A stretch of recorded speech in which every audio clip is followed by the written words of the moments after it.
मैं सभी के लिए ये सौभाग्य की बात है हमारी कि हर बार प्रधानमंत्री जी हमारे साथ रहे हैं. This is the 5th time प्रधानमंत्री ji you are among us and you are back. And how we are so proud of you in your 3rd term. This is limitless India. प्रधानमंत्री जी, हमारी थीम है लिमिटलेस इंडिया. और प्रधानमंत्री जी, आप limitless India बना रहे हैं. आपने लिमिटलेस इंडिया की नींव बनाई है. एंड एवरी डे प्रधानमंत्री ji, you are inspiring us because never before, आज से पहले कभी नहीं, never before has an Indian leader inspired conflict resolution around the world. आज जब ग्लोबल लेवल पे कोई भी इवेंट होती है, कोई भी बड़ी डिसीजन में होती है, it cannot be done without the involvement, inspiration and guidance of our honorable Prime Minister Narendra Modi ji.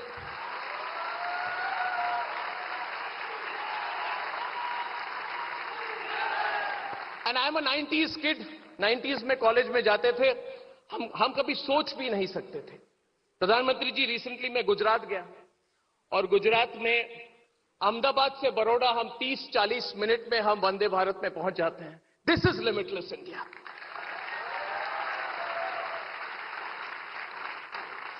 What is limitless India that Narendra Modi has created? When you stand in front of Eiffel Tower in France, आप Paris जाइए, Eiffel tower के सामने खड़े हो जाइए, या अरुणाचल के कोई भी गांव में जाइए, या लक्षद्वीप के बीचेस में जाइए, आपको फाइनेंशियल इंक्लूजन दिखती है through UPI. That is the limitless India. These are not small things. These are not small things. These are very, very, very big things. और प्रधानमंत्री जी, मैं हमेशा कहता हूं कि हमने चेंजेस देखी हैं जो आज 20-25 साल या 30 साल के कम के युवक हैं, उन्होंने ये चेंजेस इतनी देखी नहीं है. हमारी जनरेशन ने देखी है. So we are very grateful to you and we must never take this for granted. प्रधानमंत्री ji, you are working limitlessly to invest in our people, your economy, our innovation. और हम भी कुछ करना चाहते हैं. हर बार हमारी कोशिश रहती है, ये रिपब्लिक नेटवर्क जो है, हम कभी न्यूज फर्स्ट तो कभी कहते ही नहीं है. ये तो सब लोग टेकन फॉर ग्रांटेड करते हैं. प्रधानमंत्री जी, हम कहते हैं नेशन फर्स्ट. जो न्यूज रूम बनाई है, जिसके बारे में आपको बात की, वहां पे हमने बड़े अक्षरों में लिखी हुई है नेशन फर्स्ट, ताकि न्यूज रूम को कोई अंदर आए या बाहर जाए, याद रखे कि एक ही मोटो है, नेशन फर्स्ट और राष्ट्र सर्वोपरि. और पिछली बार जब आप आए थे प्रधानमंत्री जी, 7 मार्च, 1 साल, आपने एक लिमिटलेस थॉट दी थी मुझे. आपने कहा था स्टेज से कि अर्नब, अनेक भाषाओं में एक ऐसा प्लेटफॉर्म तुम तैयार करो जिससे पहुंच बढ़ सके, ज्यादा से ज्यादा इंडियंस को आप रीच कर सको, और कुछ करो जिससे लोग इंस्पायर हो, सिर्फ न्यूज के लिए नहीं, to make a positive change for the country. प्रधानमंत्री ji, I want to share with you that inspired by you, today we have started in Republic Network's Limitless India program. आज इस समिट के साथ हम शुरू कर रहे हैं. It is dedicated to young Indian innovators and thought leaders under the age of 30. We are tapping into the युवा शक्ति, भारत की युवा शक्ति को टैप करते हुए we are today honoring 9 game-changing young Indians who will change the future of this country. Pradhanmantri ji, it is not just what you do from your Prime Minister's office. Every single Indian today is inspired by you. When we ask the people, why did you bring those ideas? They say we are inspired by the moment which we are in. Pradhanmantri ji, एक idea था जिन्होंने share किया है, one award winning idea आपके साथ share करना चाहता हूं. How to use artificial intelligence to revolutionise the rural economy. ग्रामीण इकोनॉमी के लिए आर्टिफिशियल इंटेलिजेंस का किस तरह से प्रयोग किया जाए. हमारे एक अवार्ड विनर ने और एक पाथ ब्रेकिंग आइडिया थी of a plastic police, crowd sourcing digital initiative to combat plastic waste in urban areas. Another idea was which connected daily wage workers and street vendors to the quick commerce boom in the country.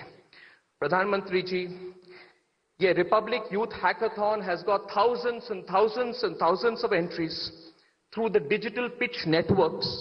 Digital pitch dashboard बनाई हमने Republic Network में. और मैं ये limitless India programme we want to dedicate to your leadership, Pradhan Mantri ji. That is our first thing I wanted to tell you. And there is one thing which I also wanted to share in your presence and with everyone following Republic. I want to announce one more Nation First initiative in your presence.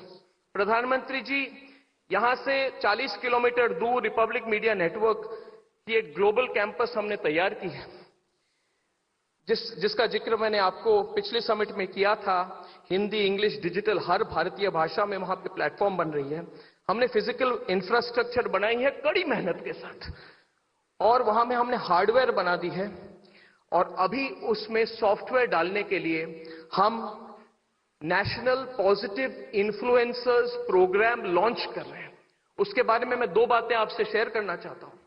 प्रधानमंत्री जी, global connectivity के साथ, global connectivity तो भरपूर है, मगर जरूरत quality, global good quality content की भी है। और प्रॉब्लम कभी होती है कि लोग फॉलोअर्स या नंबर्स को देख के कंटेंट बनाते हैं। प्रधानमंत्री जी, हम चाहते हैं कि नैरेटिव को देख के कोई कंटेंट बनाए, नंबर्स को देख के नहीं। नंबर्स आ जाती हैं प्रधानमंत्री जी अगर नीयत सही हो।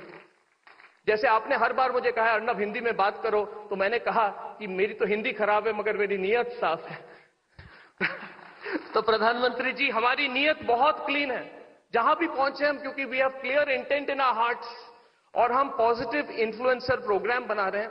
अंडर दिस प्रोग्राम 4 हफ्ते बाद हम 100 पॉजिटिव इन्फ्लुएंसर्स को रिपब्लिक मीडिया नेटवर्क के कैंपस में लाके उन्हें रिसोर्सेज देंगे, उन्हें फाइनेंशियल सपोर्ट देंगे, उन्हें प्लेटफॉर्म देंगे, उन्हें हम हमारी एडवांस्ड प्रोडक्शन सिस्टम्स देंगे, और भारत की nationalist platform of Republic media network का जितना सपोर्ट है हम दिल से देंगे, ताकि इंडिया के लिमिटलेस क्वालिटी कंटेंट भी बने, which will have a huge impact on this country.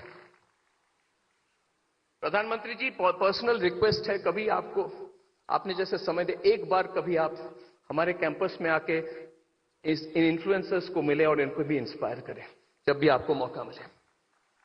तो प्रधानमंत्री जी, ज्यादा समय नहीं लेते हुए मैं ये कहूंगा कि you are the limitless India, we owe our limitless dream to, we owe it to you. And I have said this, that history will remember, and history is already recording today what you have done for India, for Asia, and for the changing balance in the global order. You have brought a new balance in the global order, Pradhan Mantri ji. We owe our drive and ambition to you. We owe our ability to make vaccines, satellites, and missiles to you. And we owe it to you because, Pradhan Mantri ji, you have given us the confidence that we can do it. You have shaped India's future. We owe it to you because your absolutely limitless vision is leading not just the country but the world. Pradhan Mantri ji, from the bottom of our heart, I welcome you once again to our Republic Media Network Plenary Summit. And thank you so much for giving me the time to present my thoughts to you. बहुत बहुत धन्यवाद प्रधानमंत्री जी।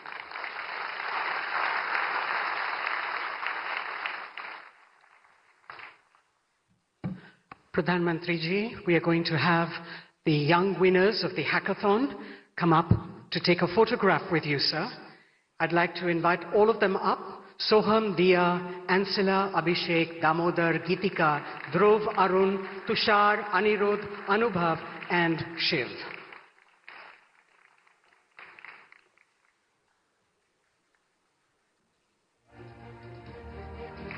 This is young India, ladies and gentlemen. Give them a round of applause and keep that applause on.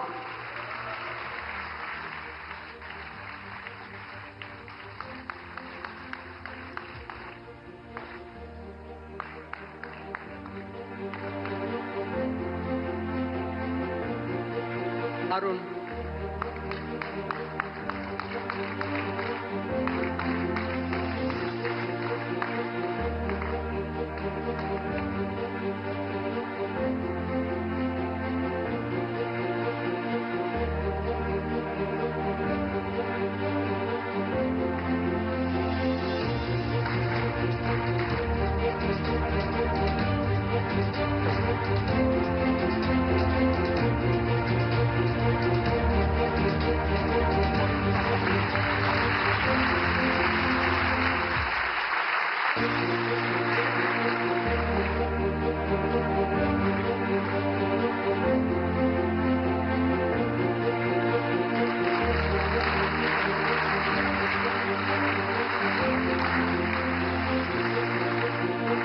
Thank you, Mr. Prime Minister, sir. May I request the hackathoners to please take their places down below?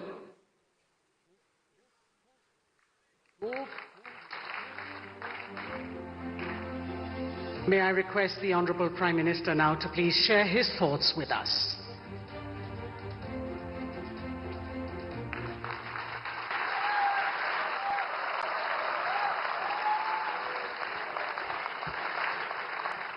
नमस्कार।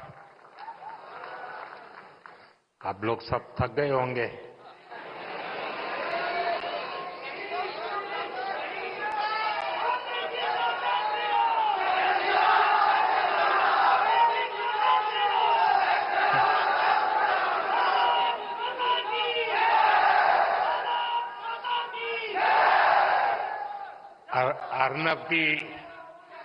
अर्नब की ऊंची आवाज से कान तो जरूर थक गए होंगे।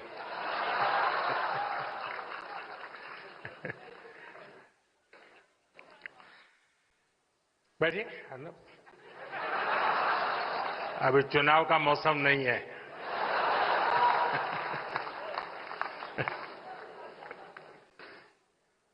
सबसे पहले तो मैं रिपब्लिक टीवी को उसके इस अभिनव प्रयोग के लिए बहुत बधाई देता हूं।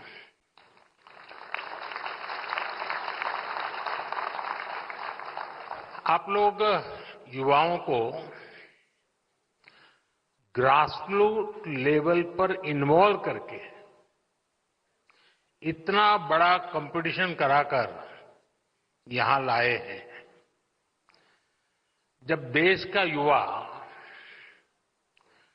नेशनल डिस्कोर्स में इन्वॉल्व होता है तो विचारों में नवीनता आती है।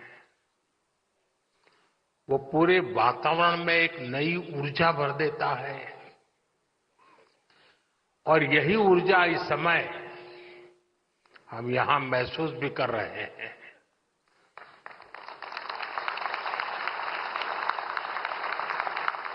एक तरह से युवाओं के इन्वॉल्वमेंट से हम हर बंधन को तोड़ पाते हैं, सीमाओं के परे जा पाते हैं। फिर भी कोई भी लक्ष्य ऐसा नहीं रहता जिसे पाया न जा सके।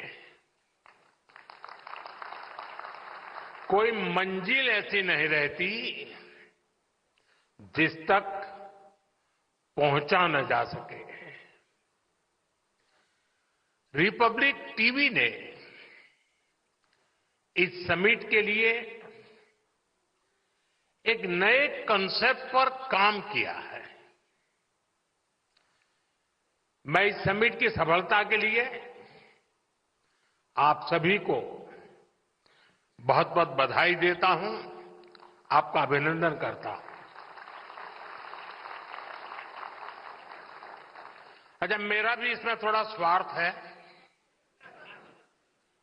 एक तो मैं पिछले दिनों से लगा हूं कि मुझे 1 लाख नौजवानों को राजनीति में लाना है।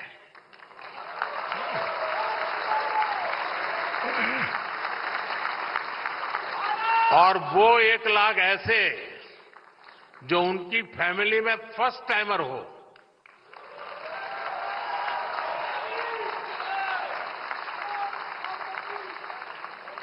तो एक प्रकार से ऐसे इवेंट मेरी जो मेरा मकसद है उसका ग्राउंड बना रहे हैं। दूसरा मेरा व्यक्तिगत लाभ है। व्यक्तिगत लाभ ये है कि 29 में जो वोट करने जाएंगे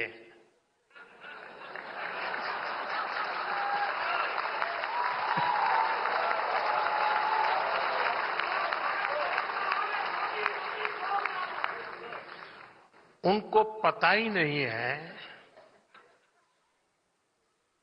कि 2014 के पहले अखबारों की हेडलाइन क्या हुआ करती थी। उसे पता नहीं है। 10-10, 12-12 लाख करोड़ के घोटाले होते थे, उसे पता नहीं है। और वो जब 29 में वोट करने जाएगा तो उसके सामने कंपैरिजन के लिए कुछ नहीं होगा।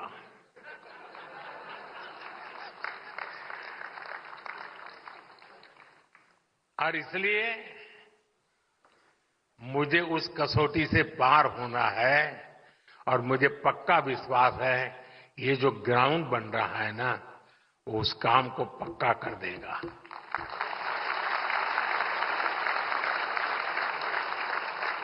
साथियों, आज पूरी दुनिया कह रही है कि ये भारत की सदी है। क्या आपने नहीं सुना है?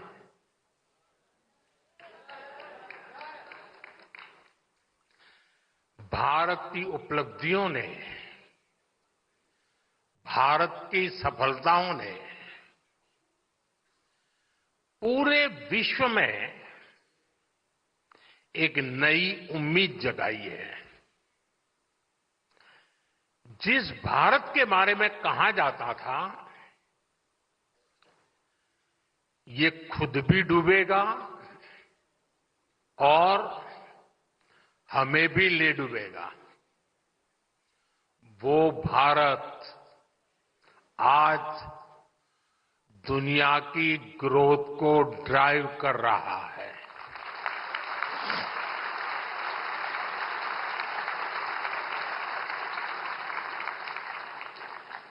मैं भारत के फ्यूचर की दिशा क्या है, ये हमें आज के हमारे काम और सिद्धियों से पता चलता है। आजादी के 65 साल बाद भी भारत दुनिया की 11वें नंबर की इकोनॉमी था। बीते दशक में हम दुनिया की 5वें नंबर की इकोनॉमी बने और अब उतनी ही तेजी से दुनिया की तीसरी सबसे बड़ी अर्थव्यवस्था बनने जा रहे हैं। साथियों, मैं आपको 18 साल पहले की भी याद दिलाता हूं। ये 18 साल का खास कारण है क्योंकि जो लोग 18 साल की उम्र के हुए हैं, जो पहली बार वोटर बन रहे हैं, उनको 18 साल के पहले का पता नहीं है, इसलिए मैंने वो आंकड़ा लिया है। 18 साल पहले यानी 2007 में भारत की annual GDP 1 lakh crore dollar तक पहुंची थी। यानी आसान शब्दों में कहें तो ये वो समय था जब एक साल में भारत में 1 लाख करोड़ डॉलर की इकोनॉमिक एक्टिविटी होती थी। अब आज देखिए क्या हो रहा है। अब एक क्वार्टर में ही लगभग 1 लाख करोड़ डॉलर की इकोनॉमी एक्टिविटी हो रही है। इसका क्या मतलब हुआ? 18 साल पहले के भारत में साल भर में जितनी इकोनॉमिक एक्टिविटी हो रही थी उतनी अब सिर्फ 3 महीने में होने लगी है। ये दिखाता है कि आज का भारत कितनी तेजी से आगे बढ़ रहा है। मैं आपको कुछ उदाहरण दूंगा जो दिखाते हैं कि बीते एक दशक में कैसे बड़े बदलाव भी आए और नतीजे भी आए। बीते 10 सालों में हम 25 करोड़ लोगों को गरीबी से बाहर निकालने में सफल हुए हैं।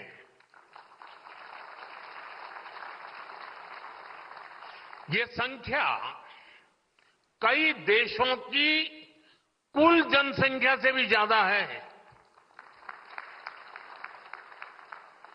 आप वो दौर भी याद करिए जब सरकार खुद स्वीकार करती थी, प्रधानमंत्री खुद कहते थे कि 1 रुपया भेजते थे तो 15 पैसा गरीब तक पहुंचता था।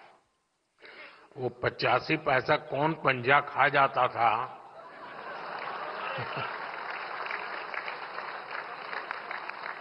और एक आज का दौर है। बीते दशक में गरीबों के खाते में डीबीटी के जरिए डायरेक्ट बेनिफिट ट्रांसफर, डीबीटी के जरिए 42 लाख करोड़ रुपए से ज्यादा ट्रांसफर किए गए हैं। 42 लाख करोड़ रुपए। अगर आप वो हिसाब लगा दें रुपये में से 15 पैसा वाला, तो 42 लाख करोड़ का क्या हिसाब निकलेगा। साथियों, आज दिल्ली से 1 रुपया निकलता है तो 100 पैसे आखिरी जगह तक पहुंचते हैं।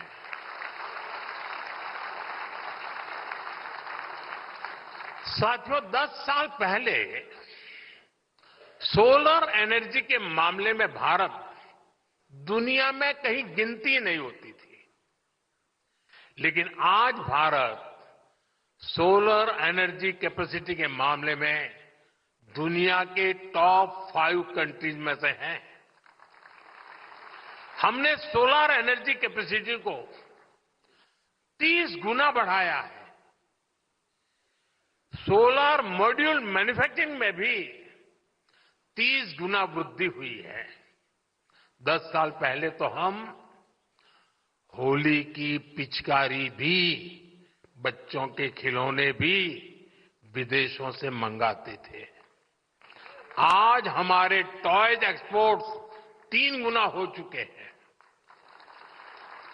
10 साल पहले तक हम अपनी सेना के लिए राइफल तक विदेशों से इंपोर्ट करते थे और बीते 10 वर्षों में हमारा डिफेंस एक्सपोर्ट 20 गुना बढ़ गया है। साथियों, इन 10 वर्षों में हम दुनिया के दूसरे सबसे बड़े स्टील प्रोड्यूसर हैं, दुनिया के दूसरे सबसे बड़े मोबाइल फोन मैन्युफैक्चरर है और दुनिया का तीसरा सबसे बड़ा स्टार्टअप इकोसिस्टम बने हैं। इन्हीं 10 सालों में हमने इंफ्रास्ट्रक्चर पर अपने कैपिटल एक्सपेंडिचर को 5 गुना बढ़ाया है। देश में एयरपोर्ट की संख्या 2 गुनी हो गई है।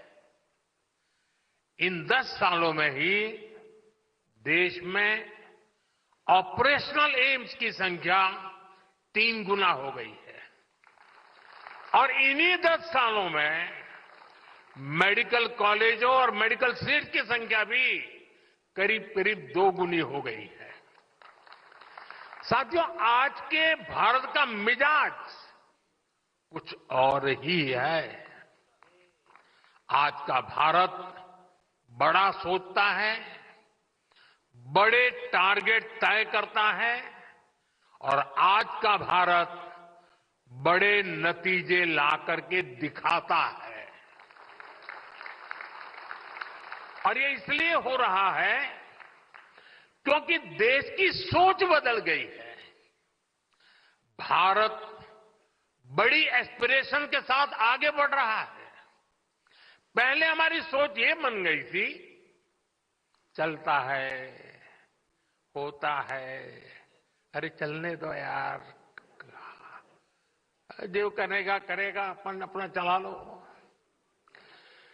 पहले सोच कितनी छोटी हो गई थी। मैं इसका एक उदाहरण देता हूं।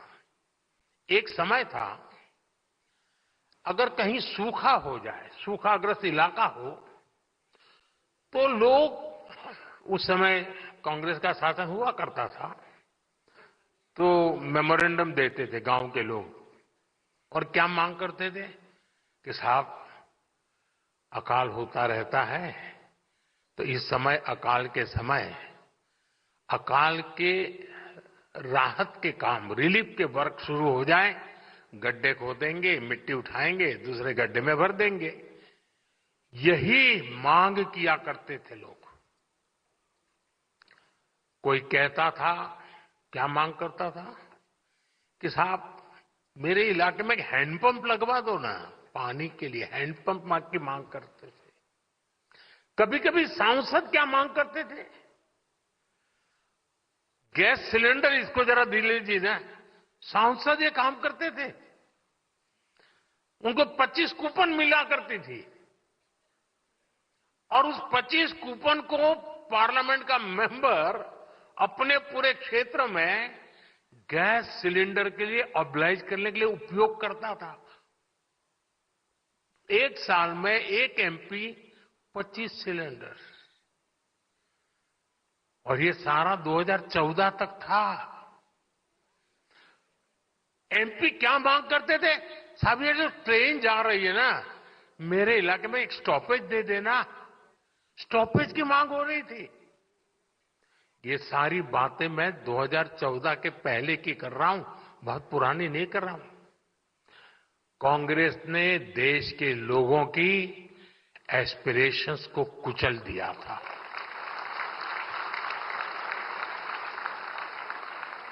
इसलिए देश के लोगों ने उम्मीद लगानी भी छोड़ दी थी। मान लिया था यार इनसे कुछ होना नहीं है, क्या कर रहा है। लोग कहते थे कि भाई ठीक है, तुम इतना ही कर सकते हो तो इतना ही कर दो। और आज आप देखिए हालात और सोच कितनी तेजी से बदल रही है। अब लोग जानते हैं कि कौन काम कर सकता है, कौन नतीजे ला सकता है। और ये सामान्य नागरिक नहीं, आप सदन के भाषण सुनोगे तो विपक्ष भी यही भाषण करता है, मोदी जी ये क्यों नहीं कर रहे हो। इसका मतलब उनको लगता है कि यही करेगा।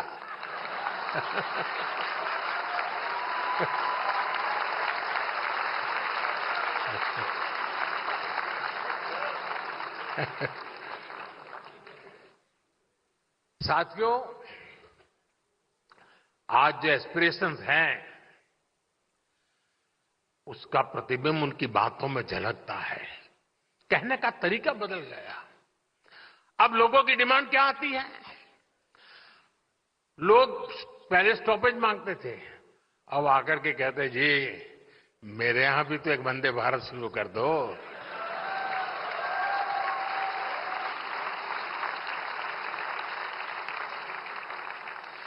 अभी मैं कुछ समय पहले कुवैत गया था, तो मैं वहां लेबर कैंप में, नॉर्मली मैं बाहर जाता हूं तो अपने देशवासी जहां काम करते हैं मैं उनके पास जाने का प्रयास करता हूं। तो मैं वहां लेबर कॉलोनी में गया था, तो हमारे जो श्रमिक भाई बहन हैं जो वहां कुवैत में काम करते हैं, उनसे कोई 10 साल से, कोई 15 साल से वहां काम, मैंने से बात कर रहा था। अब देखिए, एक श्रमिक बिहार के गांव का जो 9 साल से कुवैत में काम कर रहा है, बीच बीच में आता है। मैंने जब उसको बातें कर रहा तो उसने कहा साहब मुझे एक सवाल पूछना है। मैंने कहा पूछिए। उसने कहा साहब मेरे गांव के 5 डिस्ट्रिक्ट हेडक्वार्टर पे इंटरनेशनल एयरपोर्ट बना दीजिए ना। जी मैं इतना प्रसन्न हो गया कि मेरे देश के बिहार के गांव का श्रमिक जो 9 साल से कुवैत में मजदूरी करता है, वो भी सोचता है अब मेरे डिस्ट्रिक्ट में इंटरनेशनल एयरपोर्ट बनेगा। ये है आज भारत भारत के एक सामान्य नागरिक की एस्पिरेशन, जो विकसित भारत के लक्ष्य की ओर पूरे देश को ड्राइव कर रही है। साथियों, किसी भी समाज की, राष्ट्र की ताकत तभी बढ़ती है जब उसके नागरिकों के सामने से बंदिशें हटती हैं, बाधाएं हटती हैं, रुकावटों की दीवारें गिरती है, तभी उस देश के नागरिकों का सामर्थ्य बढ़ता है। आसमान की ऊंचाई भी उनके लिए छोटी पड़ जाती है। इसलिए हम निरंतर उन रुकावटों को हटा रहे हैं जो पहले की सरकारों ने नागरिकों के सामने लगा रखी थी। अब मैं उदाहरण देता हूं स्पेस सेक्टर। स्पेस सेक्टर में पहले सब कुछ इसरो के ही जिम्मे था। इसरो ने निश्चित तौर पर शानदार काम किया, लेकिन स्पेस साइंस और एंटरप्रेन्योरशिप को लेकर देश में जो बाकी सामर्थ्य था उसका उपयोग नहीं हो पा रहा था। सब कुछ इसरो में सिमट गया था। हमने हिम्मत करके स्पेस सेक्टर को युवा इनोवेटर्स के लिए खोल दिया। और जब मैंने निर्णय किया था, किसी अखबार की हेडलाइन नहीं बना था, क्योंकि समझ भी नहीं है। रिपब्लिक टीवी के दर्शकों को जानकर खुशी होगी कि आज 250 से ज्यादा स्पेस स्टार्टअप देश में बन गए हैं। ये मेरे देश के युवाओं की कमाल है। यही स्टार्टअप्स आज विक्रम एस और अग्निबाण जैसे रॉकेट्स बना रहे हैं। ऐसे ही मैपिंग के सेक्टर में हुआ। इतने बंधन थे, आप एक एटलास नहीं बना सकते। टेक्नोलॉजी बदल चुकी है। पहले अगर भारत में कोई मैप बनाना होता था तो उसके लिए सरकारी दरवाजे पर सालों तक आपको चक्कर काटने पड़ते थे। हमने इस बंदिश को भी हटाया। आज जियो स्पेशियल मैपिंग से जुड़ा डेटा नए स्टार्टअप्स का रास्ता बना रहा है। साथियों, न्यूक्लियर एनर्जी से जुड़े सेक्टर को भी पहले सरकारी कंट्रोल में रखा गया था। बंदिशें थी, बंधन थे, दीवारें खड़ी कर दी गई थी। अब इस साल के बजट में सरकार ने इसको भी प्राइवेट सेक्टर के लिए ओपन करने की घोषणा की है।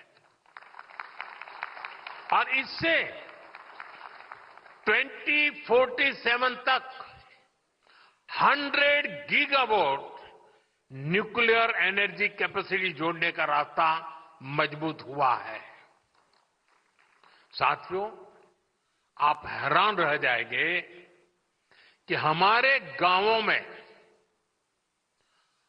100 लाख करोड़ रुपए, 100 लाख करोड़ रुपीस, उससे भी ज्यादा अनटैप्ड आर्थिक सामर्थ्य पड़ा हुआ है। मैं आपके सामने फिर ये आंकड़ा दोहराऊं, 100 लाख करोड़ रुपए, ये छोटा आंकड़ा नहीं है। ये आर्थिक सामर्थ्य गांव में जो घर होते हैं उनके रूप में उपस्थित है। मैं आपको और आसान तरीके से समझाता हूं। अब जैसे यहां दिल्ली जैसे शहर में आपके घर 50 लाख के, 1 करोड़, 2 करोड़ के होते हैं। आपकी प्रॉपर्टी की वैल्यू पर आपको बैंक लोन भी मिल जाती है। अगर आपका दिल्ली में घर है तो आप बैंक से करोड़ों रुपए के लोन ले सकते हैं। अब सवाल ये है कि घर दिल्ली में ही थोड़े, गांव में भी तो घर है, वहां भी तो घरों का मालिक है। वहां ऐसा क्यों नहीं होता? गांवों में घरों पर लोन इसलिए नहीं मिलता क्योंकि भारत में गांव के घरों के लीगल डॉक्यूमेंट्स नहीं होते थे, प्रॉपर मैपिंग ही नहीं हो पाई थी। इसलिए गांव की इस ताकत का उचित लाभ देश को, देशवासियों को नहीं मिल पाया। और ये सिर्फ भारत की समस्या है ऐसा नहीं है। दुनिया के बड़े बड़े देशों में लोगों के पास प्रॉपर्टी के राइट्स नहीं है। बड़ी बड़ी अंतर्राष्ट्रीय संस्थाएं कहती हैं कि जो देश अपने यहां लोगों को प्रॉपर्टी राइट देता है वहां की जीडीपी में उछाल आ जाता है। साथियों, भारत में गांव के घरों के प्रॉपर्टी राइट देने के लिए हमने एक स्वामित्व स्कीम शुरू की। इसके लिए हम गांव-गांव में ड्रोन से सर्वे करा रहे हैं, गांव के एक एक घर की मैपिंग करा रहे हैं। आज देश भर में गांव के घरों के प्रॉपर्टी कार्ड लोगों को दिए जा रहे हैं। 2 करोड़ से अधिक प्रॉपर्टी कार्ड सरकार ने बांटे हैं और ये काम लगातार चल रहा है। प्रॉपर्टी कार्ड न होने के कारण पहले गांवों में बहुत सारे विवाद भी होते थे, लोगों को अदालतों के चक्कर लगाने पड़ते थे। ये सब भी अब खत्म हुआ है। इन प्रॉपर्टी कार्ड पर अब गांव के लोगों को बैंकों से लोन मिल रहे हैं। इससे गांव के लोग अपना व्यवसाय शुरू कर रहे हैं, स्वरोजगार कर रहे हैं। अभी मैं एक दिन ये स्वामित्व योजना के तहत वीडियो कॉन्फ्रेंस पर उसके लाभार्थियों से बात कर रहा था। मुझे राजस्थान की एक बहन मिली। उसने कहा कि मेरा प्रॉपर्टी कार्ड मिलने के बाद मैंने 9 लाख रुपए की लोन ली गांव में, और मैंने बिजनेस शुरू किया और मैं आधी लोन वापस कर चुकी हूं और अब मुझे पूरी लोन वापस करने में समय नहीं लगेगा और मुझे अधिक लोन की संभावना बन गई है। कितना कॉन्फिडेंस लेवल है साथियों। ये जितने भी उदाहरण मैंने दिए हैं, इनका सबसे बड़ा बेनिफिशियरी मेरे देश का नौजवान है। वो यूथ जो विकसित भारत का सबसे बड़ा स्टेक होल्डर है, जो यूथ आज के भारत का एक्स फैक्टर है। इस एक्स का अर्थ है एक्सपेरिमेंटेशन, एक्सेलेंस और एक्सपांशन।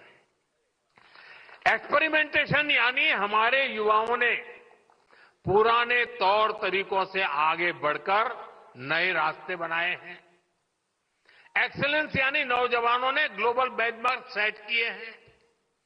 और एक्सपांशन यानी इनोवेशन को हमारे युवाओं ने 140 करोड़ देशवासियों के लिए स्केल अप किया है। हमारा यूथ देश की बड़ी समस्याओं का समाधान दे सकता है, लेकिन इस सामर्थ्य का सदुपयोग भी पहले नहीं किया गया। हैकाथॉन के जरिए युवा देश की समस्याओं का समाधान भी दे सकते हैं। इसको लेकर पहले सरकारों ने सोचा तक नहीं। आज हम हर वर्ष स्मार्ट इंडिया हैकाथॉन आयोजित करते हैं। अभी तक 10 लाख युवा इसका हिस्सा बन चुके हैं। सरकार की अनेक मिनिस्ट्रीज और डिपार्टमेंट ने गवर्नेंस से जुड़े कई प्रॉब्लम और उनके सामने रखे, समस्याएं बताइए भाई आप खोजिए क्या सॉल्यूशन हो सकता है। हैकाथॉन में हमारे युवाओं ने लगभग 2500 सॉल्यूशन डेवलप करके देश को दिए हैं।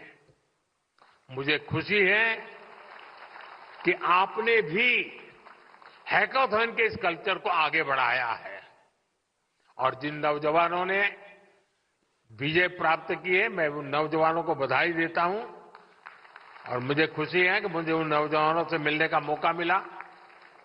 साथियों, बीते 10 वर्षों में देश ने एक न्यू एज गवर्नेंस को फील किया है। बीते दशक में हमने इम्पैक्ट लेस एडमिनिस्ट्रेशन को इम्पैक्टफुल गवर्नेंस में बदला है। आप जब फील्ड में जाते हैं तो अक्सर लोग कहते हैं कि हमें फलां सरकारी स्कीम का बेनिफिट पहली बार मिला। ऐसा नहीं है कि वो सरकारी स्कीम पहले नहीं थी, स्कीम्स पहले भी थी, लेकिन इस लेवल की लास्ट माइल डिलीवरी पहली बार सुनिश्चित हो रही है। आप अक्सर पीएम आवास स्कीम के बेनिफिशियरीज के इंटरव्यू चलाते हैं।